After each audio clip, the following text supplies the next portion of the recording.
Graça e paz para os amados irmãos, os eleitos em Cristo, desde antes da fundação do mundo. Vamos falar hoje sobre um tema, um tema bem interessante, aonde abrange o ministério do apóstolo Paulo. Né? Paulo e o Espírito da Verdade. Então vamos falar sobre o Espírito da Verdade que estava em Paulo e quem era Paulo e tudo mais. Vamos começar com esse versículo aqui, aonde está escrito em 2 Coríntios, né, capítulo 11 e o versículo 10. Diz assim as Escrituras: como a verdade de Cristo está em mim, esta glória não me será impedida nas regiões da Acaia. Então, coisa bem interessante, né? Muitas religiões, muitas pessoas, muitos sábios e o sistema religioso reclama, né, cada um ter a verdade, ser dono dela, da verdade. E a gente encontra essa palavra onde Paulo diz que a verdade de Cristo está nele. Ele tinha essa verdade. É uma coisa interessante, porque Paulo foi escolhido por Deus, uma escolha pessoal de Deus, e ele tinha uma missão de redigir, de pregar, de anunciar a graça de Deus, o evangelho da graça de Deus para os gentios. Enquanto que os apóstolos, os outros, eles foram comissionados e enviados para anunciar o evangelho do reino.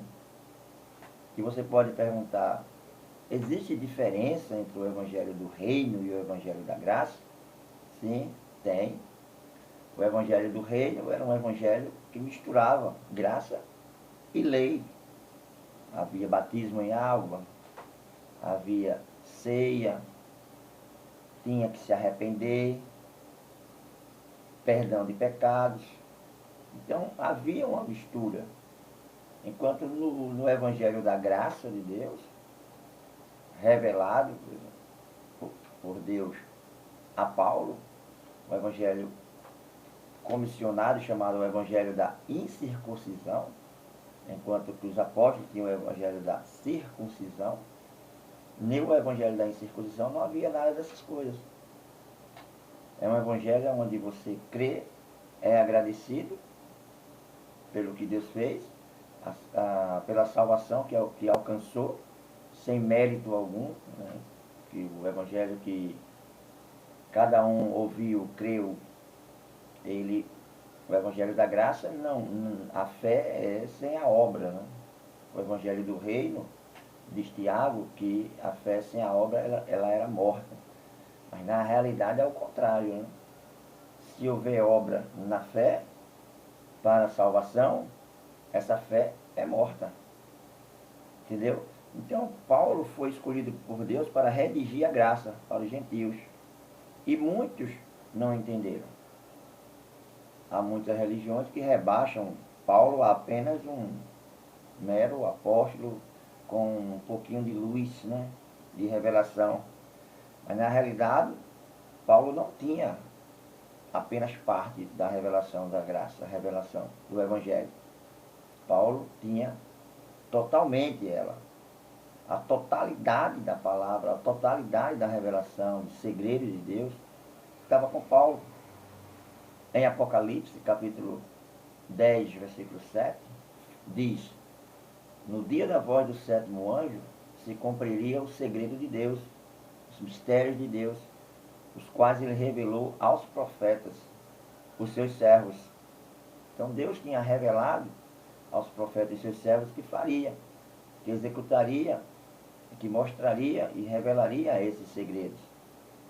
E eles ficaram animados para saber quem era, como era, e não foi mostrado para eles, apenas foi dito aos profetas no Velho Testamento, que esses segredos de Deus se cumpririam, mas não na voz de Elias, não na voz de Jeremias, não no tempo de João, de Jesus de Nazaré, não entre os apóstolos escolhidos por Jesus, mas na voz do sétimo anjo. Tinha que ser nele, porque foi ele escolhido por Deus. E esse anjo de Apocalipse 10:7 foi Paulo. Por quê? Porque nós cremos que foi Paulo em graça e não foi Brana. Pelo sistema religioso de Brana, dessa seita, que foi Brana o revelador, o anjo do Apocalipse 10:7, o Elias, prometido e enviado. Mas isso é mentira, não é verdade. Porque a Brana não foi revelado nada do Evangelho da Graça. Mas a Paulo foi revelado um Evangelho que ele não aprendeu segundo os homens. Foi revelação direta de Deus. E Brana, ele recebeu o Evangelho através de os anjos. O anjo que revelava e mostrava e falava para ele. Mas Paulo disse que se viesse um anjo do céu e falasse de um Evangelho, ou até o mesmo Evangelho, não importa qual seja, mas se fosse um anjo que fosse falar e revelar, seja anátema, maligno, né? Não podia ser. Então, vamos ler por que Paulo tinha o Espírito da Verdade e porque ele era esse revelador dos mistérios, dos segredos de Deus. Dizem que ele tinha apenas parte da palavra, mas vamos ver que a totalidade das revelações da palavra estava com aquele que tinha o Espírito da Verdade, como ele diz aqui. Vamos ler Efésios. Vamos para o livro de Efésios, capítulo 3, versículo 1 em diante. Efésios 3, primeiro, do 1 até o 11. Né? Vamos ler. Por esta causa eu, Paulo, sou prisioneiro de Jesus Cristo por vós, os gentios. Lembre-se, os gentios. Se é que tendes ouvido a dispensação da graça de Deus, que para convosco me foi dada. Lembre-se que ele vai sempre falar o evangelho da graça, não o evangelho do reino, que é diferente. Nós vamos trazer brevemente uma mensagem onde nós vamos mostrar a diferença do evangelho do reino, pregado inicialmente por João Batista, quando começou a anunciar Jesus de Nazaré e os apóstolos. Eles pregaram o evangelho do reino. Um evangelho que teve prazo de validade. Já o evangelho da graça, não, ele é eterno. Apocalipse capítulo 14, versículo 6, diz que este evangelho da graça, ele é o evangelho eterno. Por quê? Porque ele trouxe as revelações e os segredos de Deus escondidos desde a fundação do mundo. Que Deus não revelou a ninguém, mas com exclusividade revelou a Paulo. Então, se é que tendes ouvido, como me foi este mistério, como me foi este mistério manifestado pela revelação. O mistério que foi manifestado a Paulo. Como antes um pouco vos escrevi. Por isso, quando ledes, podeis perceber a minha compreensão do mistério de Cristo.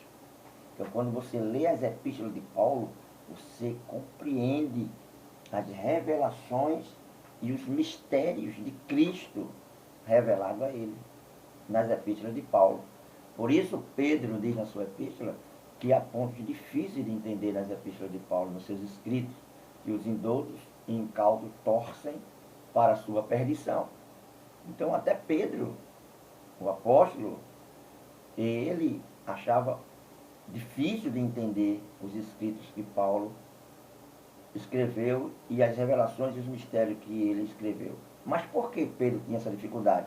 Porque Pedro era um pregador da lei.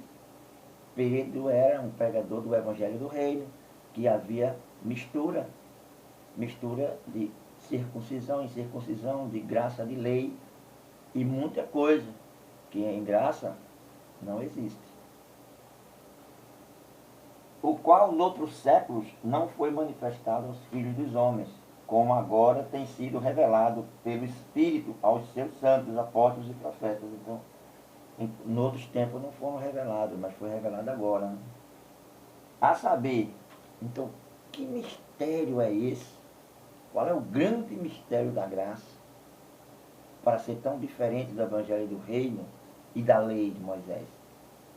Então, qual é o grande segredo que Deus tinha guardado pelos séculos, escondido dos profetas? Os profetas não sabiam, dos reis, dos apóstolos.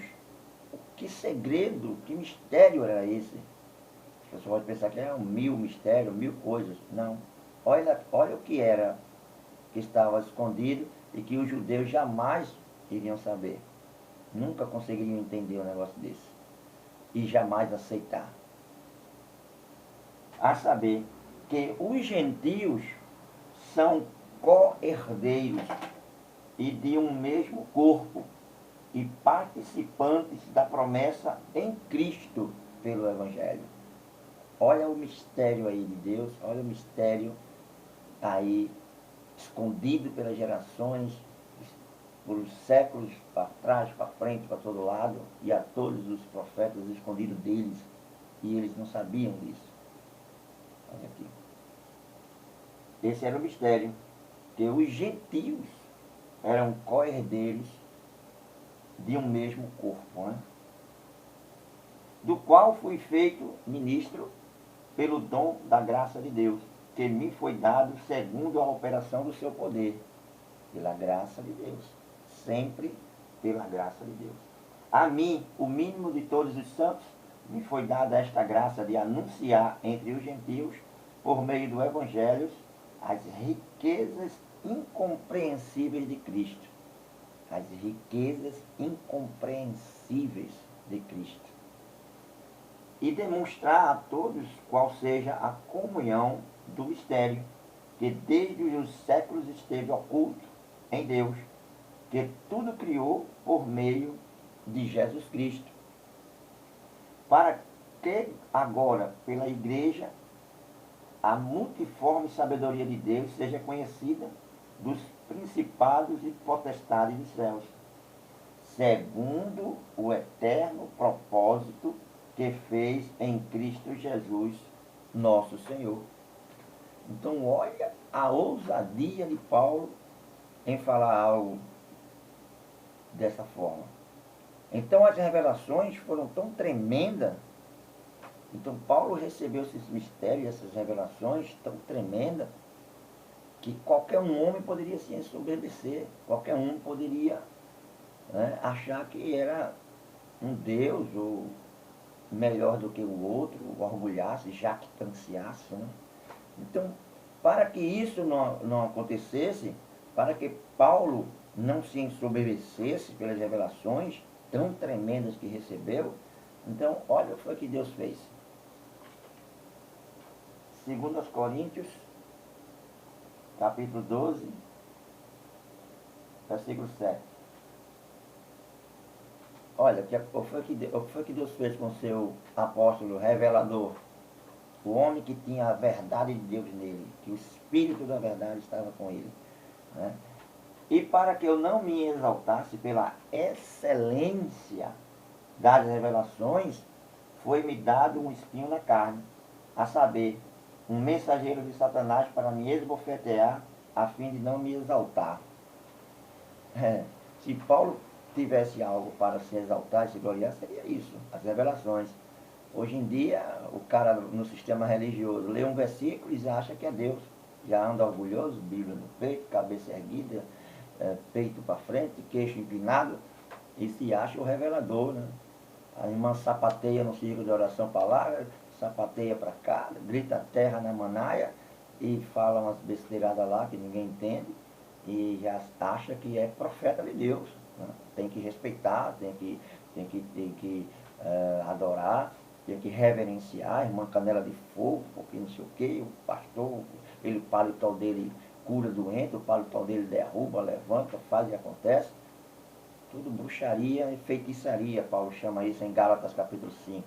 É feitiçaria. E provém do homem, provém do coração e da carne humana. Mas aqui, Deus, para que ele não se ensoberbecesse com as revelações, com as coisas gloriosas que ele recebeu, então foi colocado nele um espinho na carne.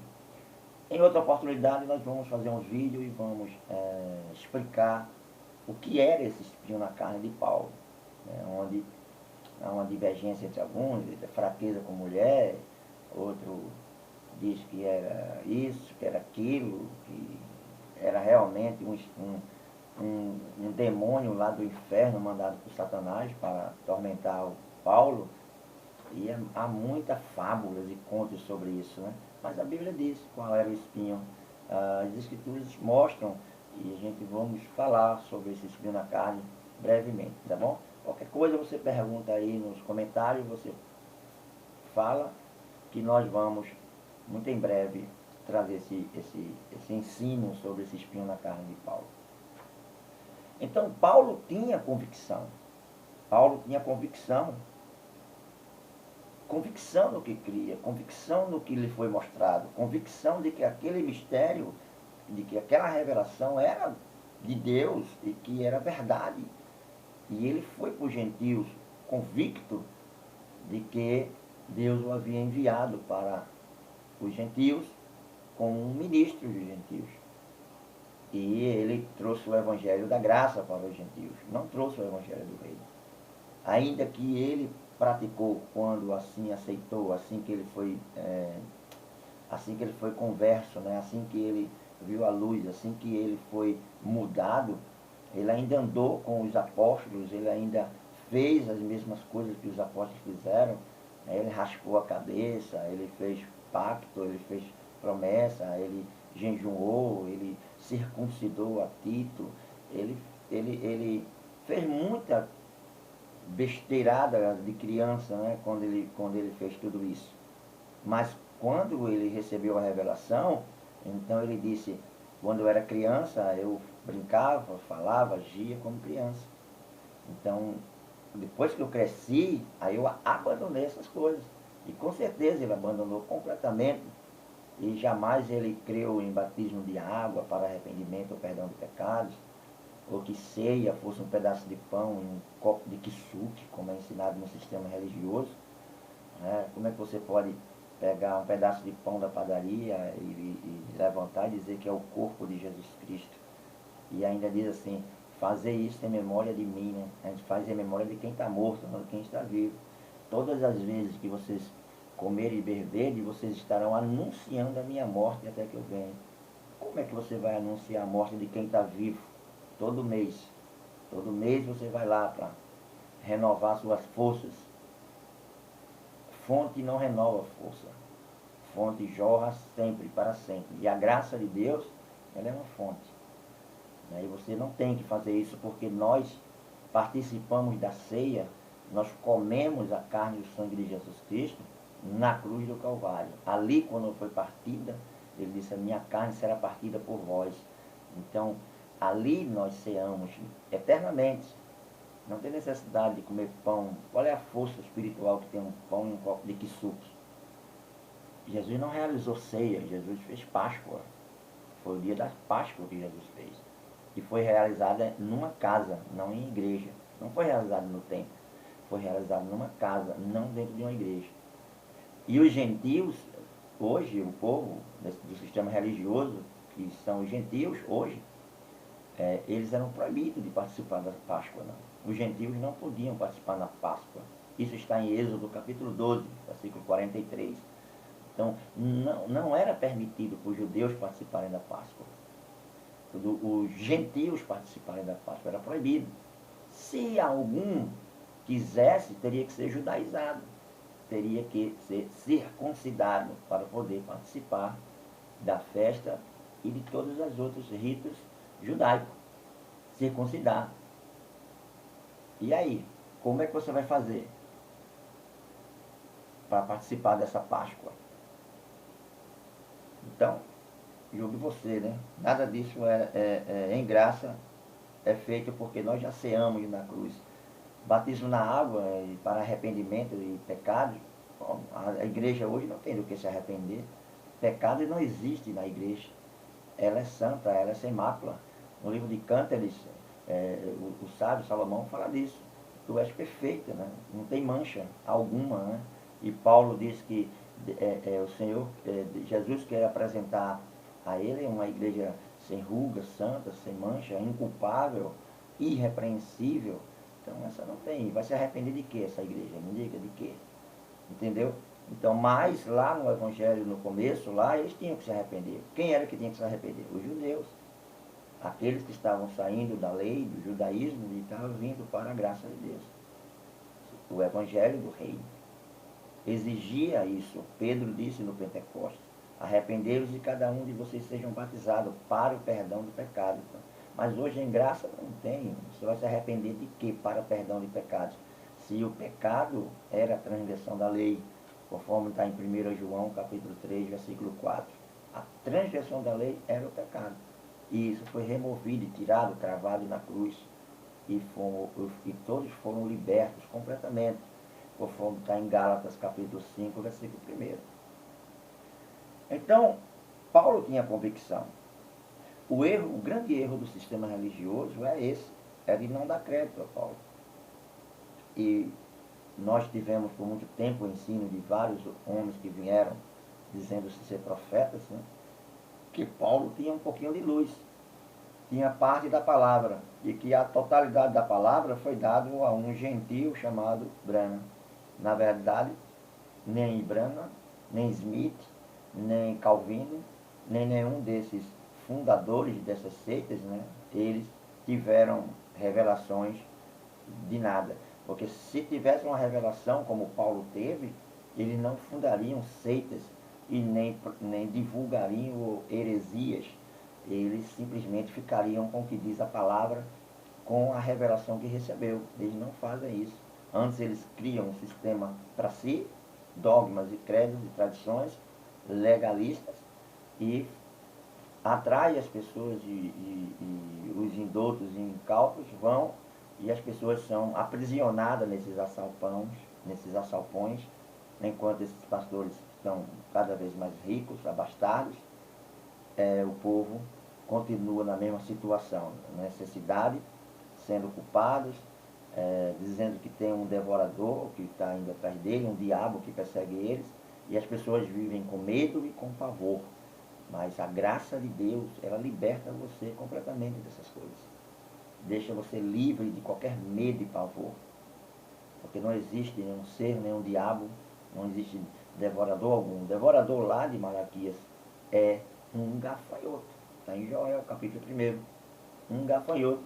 Gafanhoto devorador, gafanhoto cortador.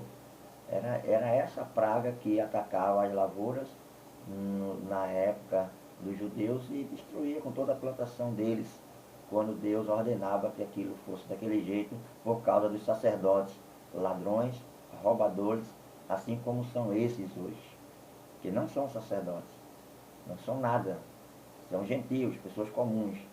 Você não tem que sustentar esse sistema corrupto, mau, perverso, onde um só ganha e o resto todinho é quem sustenta esses cães gulosos. Então não faça isso. Pegue seu dinheiro, em vez de você estar dando dízimo não era dinheiro, dízimo era alimento, compra uma roupa para o teu filho, faz um jantar, uma ceia para você e para os seus filhos em casa, entendeu? Paga uma conta de energia, uma atrasada, alguma coisa que você tenha, faça uma festa para sua casa, compre comida, que você vá, coma com a sua família, com seus filhos, e não sustente esse sistema, esses lobos vorazes e cruéis. Então, Paulo tinha convicção, e o grande erro é esse. Paulo foi incumbido de separar o judaísmo da graça, né? Tirar essa mistura que estava tendo, em que os apóstolos, né, Pedro, João, Tiago, eles estavam envolvidos, né? João, eles estavam envolvidos, era uma mistura, era uma transição, estava se mudando, o Velho Testamento envelhecido para o Novo.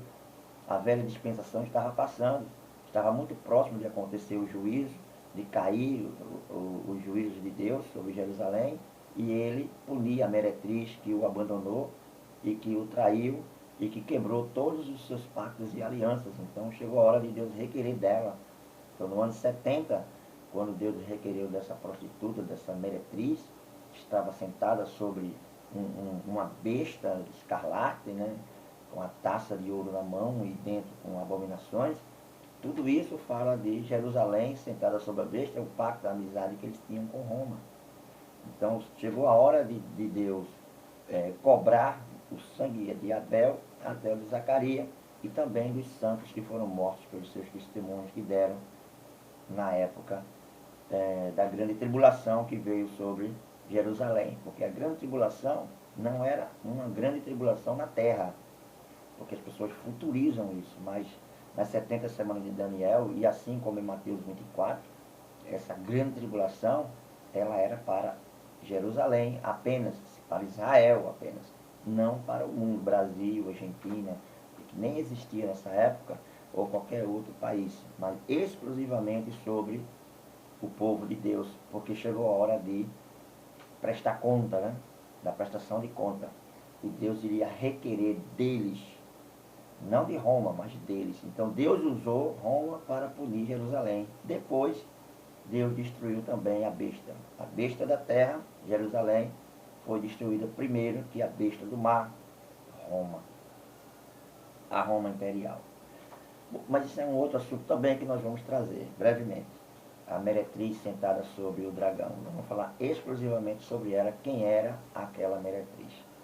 Então, Paulo foi incumbido de separar o judaísmo da graça. Não foi fácil para ele, imagine, Paulo, que era fariseu dos fariseus, legalista dos legalistas, perseguidor, um homem criado aos pés de Gamaliel, conhecendo toda a lei, né? Ele era praticante ativo da lei, a conhecia, agora ele, incumbido de fazer isso, não foi fácil para ele tirar as próprias coisas que ele cria e que ele apoiava.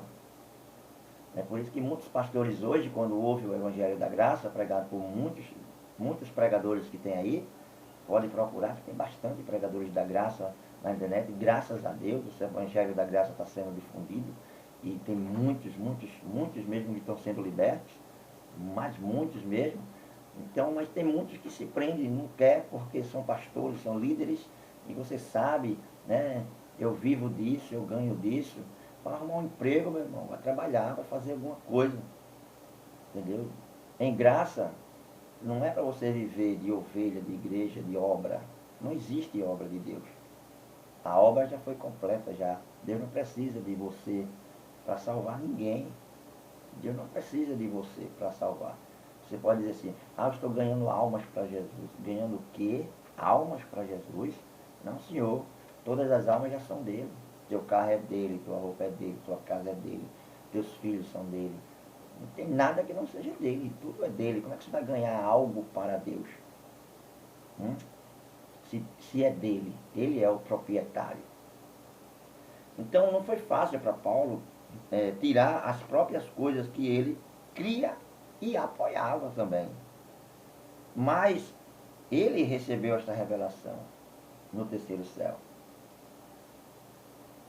Jesus disse para o rapaz que foi orar por ele lá em Damasco.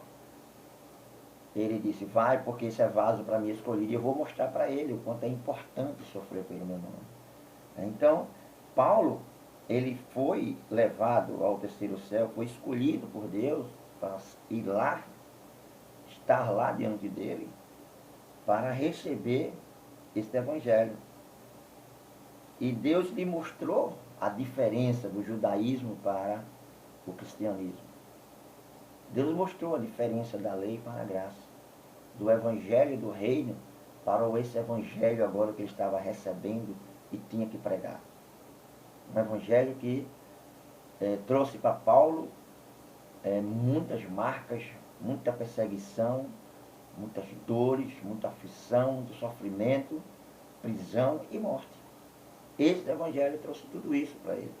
Não trouxe riquezas, barcos, hotéis, sócios de banqueiro, banco. Não trouxe para eles fortunas. Não trouxe para eles vida abastada, como é desses sacerdotes aí, que dizem ser sacerdotes, desses apóstolos aí, com fazendas, com milhões de cabeças de gado, com com riquezas e mais riquezas aí. O que Paulo ganhou com a pregação e com a revelação do Evangelho foram marcas profundas no seu corpo, na sua alma, mas o prazer e a satisfação de fazer aquilo, né, e ver muitas, muitas, muitas, muitas almas libertas, né? Libertas e totalmente livres do jugo da lei, das obras e das práticas da lei, e eles vivendo e gozando em vida no reino de Deus. Então, foi difícil para ele, mas Deus sempre fez isso. Deus sempre pegou homens que tinham ideias, faziam parte de um sistema e mudou completamente eles, porque eles eram escolhidos por Deus para fazer esse trabalho. Nós encontramos em Êxodo, capítulo 3, versículo de 1 ao 5, Moisés, que tinha um conhecimento militar gigantesco e um conhecimento de tudo sobre o Egito, de todas as coisas, ele tinha um conhecimento, e Deus em 5 minutos mostrou para ele uma outra versão, uma forma gloriosa, mostrou para ele a grandeza que era o povo, a grandeza que era servi-lo e fazer, obedecer a sua palavra, a sua ordem. E ele tão somente tomou aquilo e voltou lá no Egito e livrou mais de 2 milhões de pessoas do sofrimento e promoveu o primeiro êxodo, né? E levou o povo do Egito para a terra prometida, né? Moisés, Jacó foi levado ao val de Jaboque, lá em Gênesis capítulo 32, versículo 22 ao 31. Ele foi lá e Deus teve que mudar completamente aquele pensamento e tudo mais. Ele ia ser pai dos patriarcas. Pai dos patriarcas. Não podia estar naquela condição. Ele tinha uma demanda de muitos anos passados. 21 anos atrás ele tinha um problema com seu irmão Esaú. E ele enrolou o pai, enrolou o irmão e todos. Enrolou o próprio tio também, que morava com ele. Então chegou uma hora de uma mudança. E ele aceitou essa mudança, lutou por essa mudança, foi abençoado, foi mudado, transformado. E ele não voltou mais a praticar tudo aquilo lá. Então é assim na graça. Quando você conhece essa graça, você não tem condição mais de pegar pedaço de pão e dizer que é o corpo de Jesus. Você não vai mais estar colocando as pessoas e dando banho nelas em rios, em águas. Você não vai dizer que houve uma rebelião no céu. Porque a graça te liberta da mente, te esclarece. A graça é reveladora. E na graça, as pessoas são totalmente libertas. Paulo foi liberto, Jacó, Moisés, e todos esses aí foram libertos completamente. Então, por que Jesus não revelou a alguns dos 12 apóstolos? Para que eles pudessem pregar a graça aos gentios. Não podia, de maneira nenhuma. Olha o que Jesus diz aqui aos apóstolos. João, capítulo 16, versículo 12. Ainda tenho muito que vos dizer, mas vós não o podeis suportar agora. Então não dava para Jesus revelar as coisas da graça a uns apóstolos que estavam sendo preparados para ser enviados só aos judeus.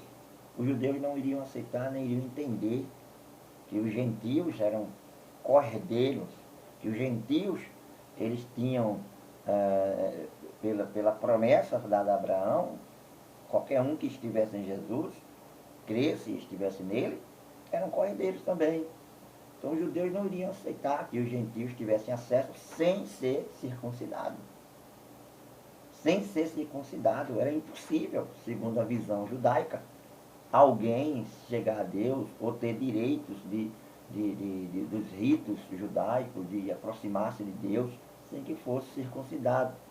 A marca da circuncisão foi colocada. E as pessoas jamais chegariam a Deus. É como hoje, né? No sistema religioso, o batismo, né? Se você não for batizado, diz logo que você, na igreja católica, diz que você é pagão, se você não for batizado. E na evangélica, se você for batizado na igreja católica, você tem que ser rebatizado na evangélica, porque está errado o batismo católico. Aí vem o batismo por aspersão, vem o batismo por imersão, vem o batismo em nome do Trindade, de Pai, Filho e Espírito Santo, vem o batismo em unicidade, em nome de Jesus, vem o batismo em nome de homem, de Brana, vem o nome... E temos aí 10, 15, 20 tipos de batismos diferentes, né, sendo oferecidos, quando a Bíblia diz em Efésios que é um só batismo, uma só fé, um só Deus, um só Senhor. Então, por que essa pluralidade de batismo? Entendeu? Então, tudo isso Paulo teve que ensinar e remover completamente nas suas cartas. E ele ensinou que havia um só batismo. E esse batismo não era o batismo de João nas águas, era o batismo de Jesus, do Espírito Santo, que nós o temos na cruz. Na cruz nós fomos batizados pelo Espírito Santo através da nossa fé no sacrifício da cruz. Então nós fomos crucificados com ele e ressuscitamos com ele. Já porque o mesmo Espírito que ressuscitou Jesus é o mesmo que também fez isso por nós. Então, quando Jesus ressuscitou, trouxe nele o Espírito. Então, nós, quando ressuscitamos, quando nós voltamos à vida, quando nós vivemos para Deus, nós fomos vivificados por esse Espírito. Então, isso é o nascer de novo, isso é a nova criatura, isso é o batismo, que nós fomos batizados. Não precisa de batismo, não precisa de água. João disse, eu que batizo com água, mas vem um depois de mim que vai batizar vocês com o Espírito Santo e com fogo. Esse é o único batismo em graça que nós cremos e que está no Evangelho, né? no Novo Testamento, ensinado e pregado pelo apóstolo Paulo. Então, por que Deus por que Jesus não revelou para os apóstolos, para os 12 ou para os 11, né? Por quê? Para eles pregarem ao gentio o evangelho da graça. Porque eles eram judeus, eles eram pregadores da lei. Eles não iriam entender nem suportar, não iam aprovar. Então, os 11 apóstolos, eles foram preparados para irem aos judeus. Por que eles teriam que primeiro ir aos judeus? Porque Jesus disse, ide primeiro às ovelhas perdidas do meu Pai. Por que é que eles teriam que ir primeiro aos judeus? Por quê? Porque havia um juízo chegando, eminente, rápido, veloz, e que iria acontecer naquela geração, um juízo sobre Jerusalém, sobre os judeus. Os judeus iriam prestar contas, estava na hora de Deus cobrar deles, chegava a hora de Deus divorciar-se completamente, fazer como fez Assuero com Vasti, entendeu? Mandou embora, não quis obedecer, mandou embora e casou com Esther. Assim também Jerusalém, que era casada com Deus. Então Deus não queria obedecer. Você vê o que os sacerdotes disseram diante de Pilatos, acerca quando foi crucificar Jesus? Nós não temos outro rei a não ser César. Olha aí, olha só. O culto ao imperador, o culto lá naquela época aos imperadores, até os sacerdotes não estavam mais adorando a Deus, estavam adorando a César, ao imperador. Né? Então, por isso que a Bíblia fala sobre a adoração à besta. Nós vamos trazer isso também mais à frente, né? Explicar melhor. Então, os 11 apóstolos foram preparados para ir aos judeus. A urgência era eles devido ao cumprimento do juízo. Precisava ser separados 144 mil judeus, os eleitos que estavam com seus nomes escritos no livro da vida. Eles tinham que ouvir essa palavra, eles tinham que despertar, ser preparados para não entrar em Jerusalém, para fugirem para os que estivessem nos montes. Tudo aquilo que Jesus ensinou, que viria sobre Jerusalém e que eles, os apóstolos, queriam levar esse evangelho do reino, esse evangelho onde iria libertar essas pessoas. Os judeus até hoje aguardam a vinda do Messias. E pior que tudo, os evangélicos também aguardam a vinda de um Messias, de Jesus voltar pela terceira vez. Mas Jesus não vai voltar pela terceira vez, porque isso já aconteceu. Né? Vamos ler. Mateus capítulo 10.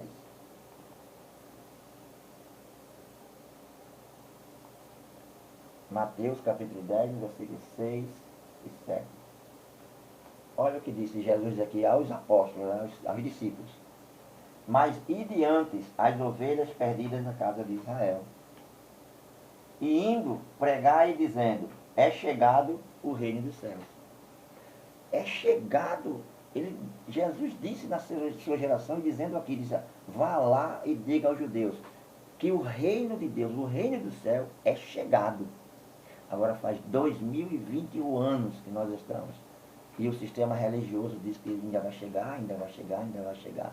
Jesus disse naquela era, naquela época, naquela geração, disse, vá lá e diga a eles que é chegado. Chegou.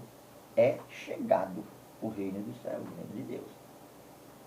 Mas o sistema religioso empurra com a barriga, futuriza e ficam com esse ensino, essa palavra que não é verdade, de um evangelho do reino que já foi cumprido. Então, não dá para confiar nos escritos desses apóstolos, nem os 11, Pedro, Tiago e João, com relação ao evangelho da graça. Não dá para você comparar nem confiar. Por quê? Tem fermento.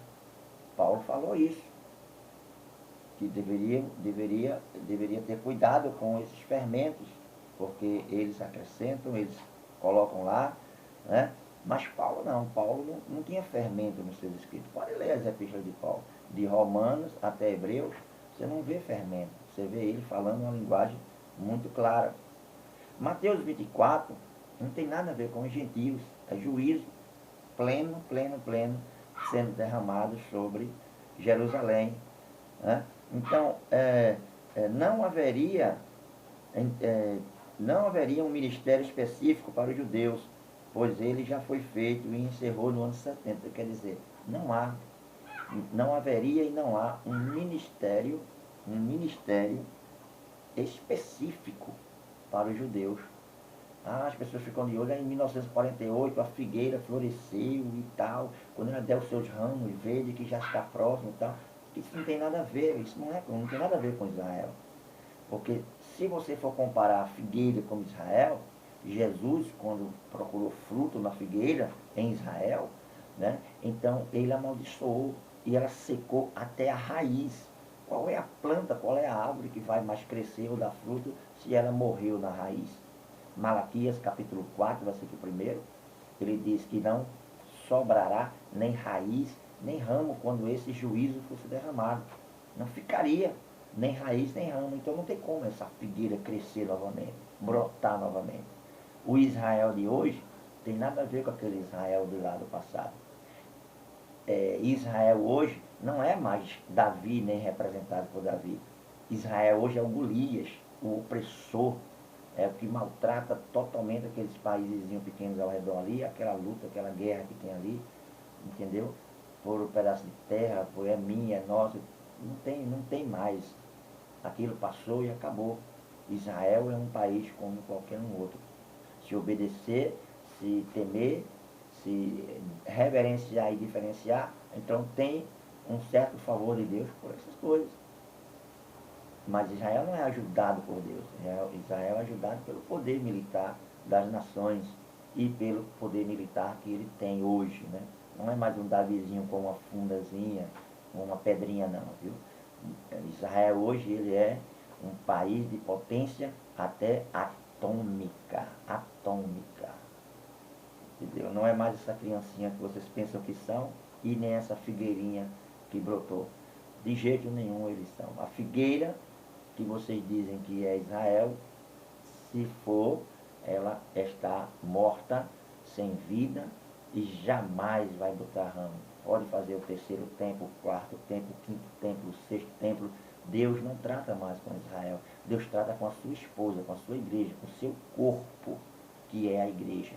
Aí é onde ele tem prazer em habitar, viver, morar, porque a sua igreja ela é uma igreja obediente.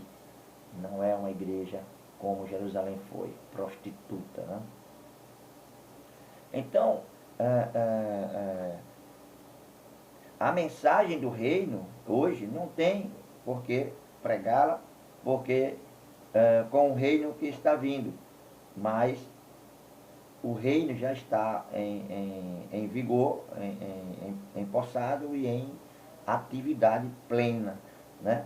Hoje a nossa mensagem, a mensagem da graça, é bem diferente da mensagem do reino, do evangelho do reino, o evangelho da graça. Porque a graça hoje liberta você na mente. O evangelho do reino libertava você da lei. Ainda que tinha certas práticas, mas trazia você para o conhecimento de que a lei estava passando, estava vindo a nova aliança, o Novo Testamento, e o Cristo ressuscitado era agora pregado, Jesus de Nazaré, como Cristo ressuscitado, ele era pregado como Cristo ressuscitado, e trazendo ainda os apóstolos algumas mensagens de Jesus de Nazaré, o homem da lei, o homem que pregou, viveu e cumpriu a lei, e nasceu sobre ela. Jesus de Nazaré, mas quando ressuscitou, ele veio como Cristo ressuscitado e trazendo uma mensagem muito diferente daquela de que os apóstolos pregaram durante certo tempo, até que o reino foi implantado. Vamos ler 2 Coríntios capítulo 5,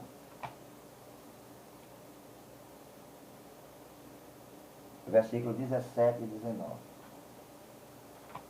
Assim que, se alguém está em Cristo, nova criatura é. As coisas velhas, a lei, né? As coisas velhas, as obras da lei, a lei, elas passaram. Eis que tudo se fez novo, a graça. E tudo isso provém de Deus, que nos reconciliou consigo mesmo por Jesus Cristo e nos deu o ministério da reconciliação. Olha o ministério que nós temos hoje. Não é o ministério da salvação, do perdão, nem do arrependimento. Esse ministério foi lá no Evangelho do Reino, foi lá atrás. Hoje, estamos no reino, vivendo e gozando em vida e reinando com Cristo em vida, nesse âmbito espiritual, não no carnal, porque o sistema religioso quer um reino carnal, mas Jesus disse, não vem com aparência humana, ele é um reino espiritual.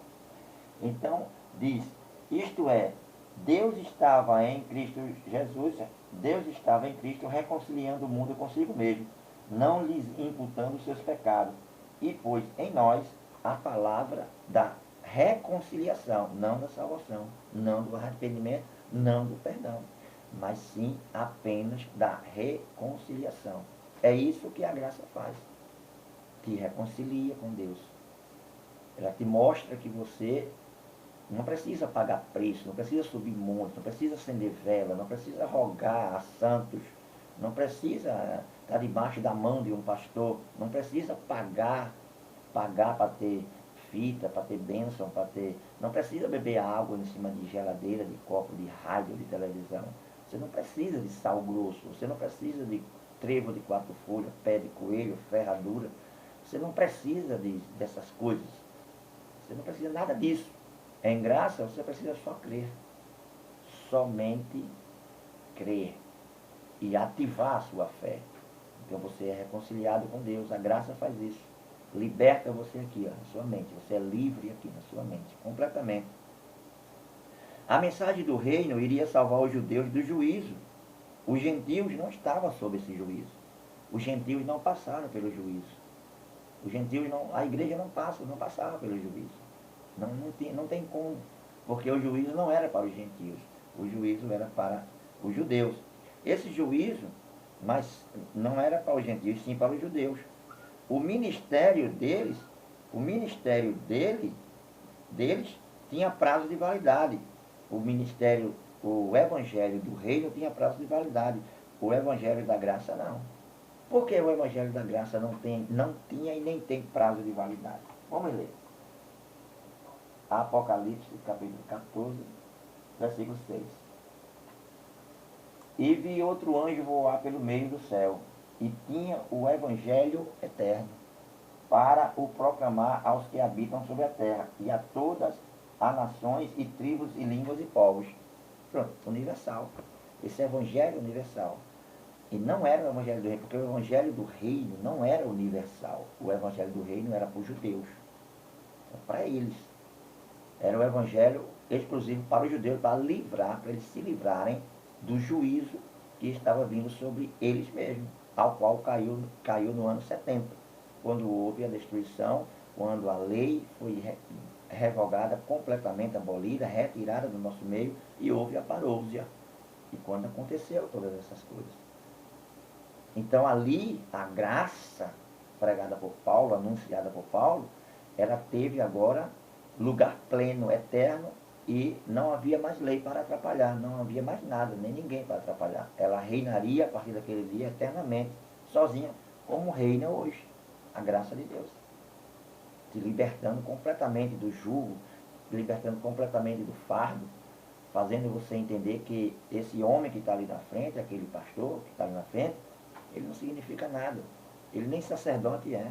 Ele é um gentio, ele é uma pessoa comum como você. A sua mão tem tanta autoridade quanto tem a dele. A sua oração é tão poderosa quanto é a dele. Você não precisa do óleo ungido dele. Qual é o homem que pode ungir um óleo? Qual é o homem que pode ungir uma água, ungir uma fita e tornar aquela fita santa e modificar aquela fita, aquela água, aquele óleo, aquele azeite comprado lá no mercado? Como é que ele vai ter esse poder, essa autoridade, quando não foi dado a ele? Não foi dado a ele. Ele tem poder para fazer. O homem não tem poder para fazer isso, nem autoridade para fazer isso. Então não tem no Velho Testamento nenhuma profecia sobre Paulo. Não tem no Velho Testamento nenhuma profecia sobre o apóstolo Paulo. Você não vai encontrar. Tem João Batista, tem Jesus, tem Elias, né, que era João Batista. Não tem de Paulo. Mas Jesus falou sobre Paulo. Tem uma profecia dada pelo próprio Jesus Cristo sobre esse rapaz, Paulo, quando receberia e o que falaria e o que faria. Vamos ler? João capítulo 16.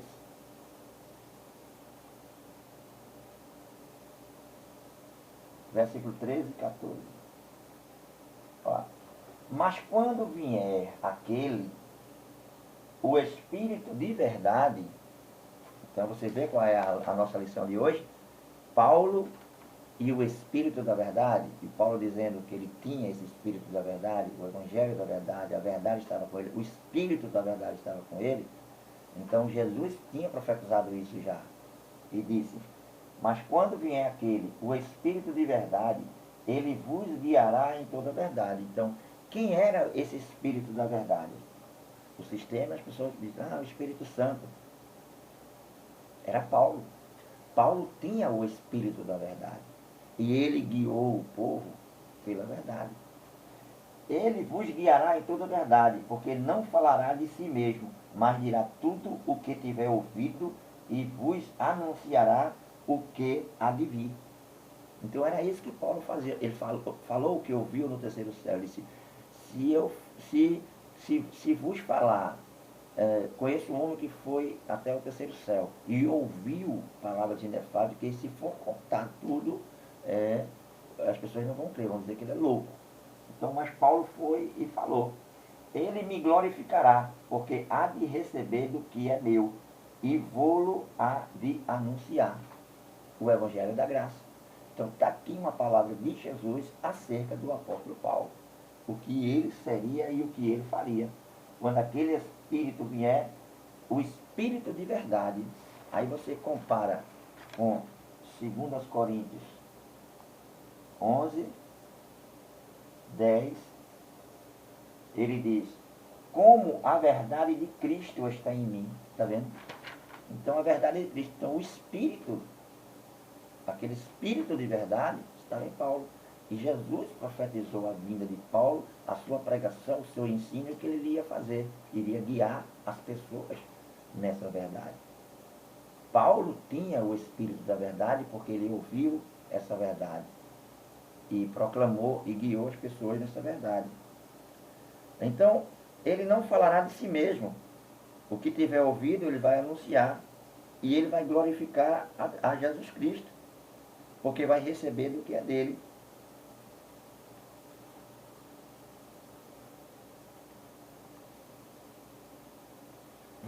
Vamos ler. Vamos ler aqui.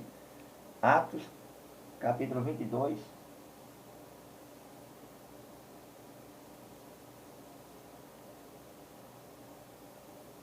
versículo, versículo 13 e 14. Vindo ter comigo e apressando-se, disse-me: Saulo, irmão, recobra a vista. E aquela mesma hora eu vi. Isso foi quando o menino foi lá na casa de Simão, em Damasco, para falar com Paulo. E ele disse: o Deus de nossos pais de antemão te designou para que conheças a sua vontade e vejas aquele justo e ouça a voz da sua boca. E para que você veja aquele justo e ouça a palavra da sua boca. Olha o que diz, 2 Coríntios 12, 4. Com esse homem que foi arrebatado ao paraíso e ouviu palavras inefáveis, que ao homem não é ilícito falar. Você vê? Então, ele ouviu. Jesus disse em João, ele não falará de si, mas ele vai falar do que ele ouviu. Do que ele viu. Gálatas, capítulo 1, versículo 8 ao 12.